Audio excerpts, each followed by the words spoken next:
मेरे प्यारे देशवासियों, अंतर्राष्ट्रीय योग दिवस में अब एक महीने से भी कम समय बचा है। ये अवसर याद दिलाता है कि अगर आप अब भी योग से दूर हैं, तो अब योग से जुड़ें। योग आपका जीवन जीने का तरीका बदल देगा। साथियों, 21 जून 2015 में योग दिवस की शुरुआत के बाद से ही इसका आकर्षण लगातार बढ़ रहा है। इस बार भी योग दिवस को लेकर दुनिया भर में लोगों का जोश और उत्साह नजर आ रहा है।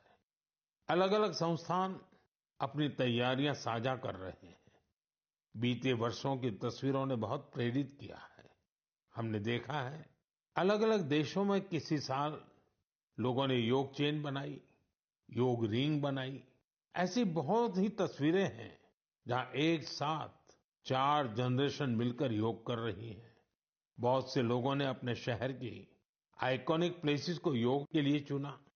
आप भी इस बार कुछ इंटरेस्टिंग तरीके से योग दिवस मनाने के बारे में सोच सकते हैं। साथियों, आंध्र प्रदेश की सरकार ने योग आंध्र अभियान शुरू किया है। इसका उद्देश्य पूरे राज्य में योग संस्कृति को विकसित करना है। इस अभियान के तहत योग करने वाले 10 लाख लोगों का एक पूल बनाया जा रहा है। मुझे इस वर्ष विशाखापत्तनम में योग दिवस कार्यक्रम में शामिल होने का अवसर मिलेगा।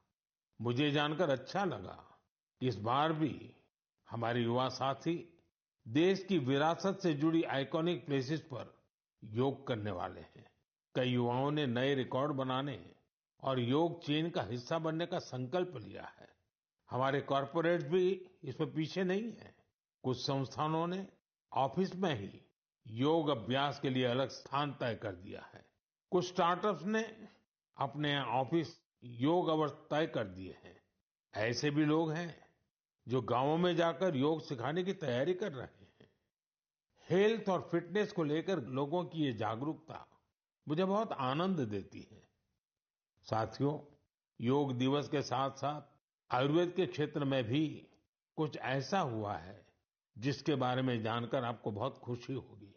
कल ही यानी 24 मई को WHO के डायरेक्टर जनरल और मेरे मित्र तुलसी भाई की मौजूदगी में एक MOU साइन किया गया है।